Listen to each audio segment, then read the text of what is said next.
10,000 கோடி ரூபாய் ஒதுப்போம்னு சொன்னோம். திமுக அரசு சொன்னாங்க. இதுவரைக்கும் ஒன்றுமே செய்யலை.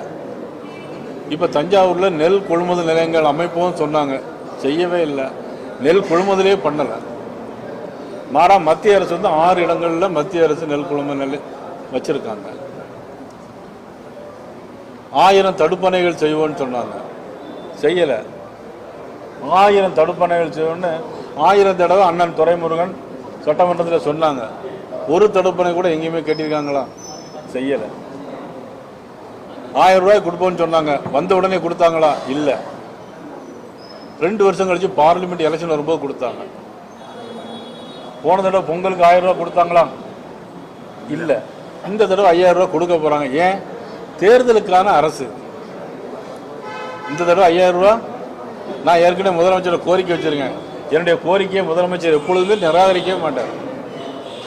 என்னுடைய தொழிலில் காலேஜ் கேட்டேன் கொடுத்தாரு, ரோடு கேட்டேன் கொடுத்தாரு, பாலம் கேட்டேன் கொடுத்தாரு. அதனால் இந்த தடவை மக்களுக்கு 5000 ரூபா கொடுக்க வேண்டும் அப்படின்னு நான் கோரிக்கை வச்சுருக்கேன். ஒருவேளை 10,000 ரூபா கொடுத்தாலும் கொடுக்கலாம், ஏன்னா அரசு அவங்க கையில் இருக்கு. அதனால் இன்னைக்கு இவங்க தேர்தலுக்கான அரசு.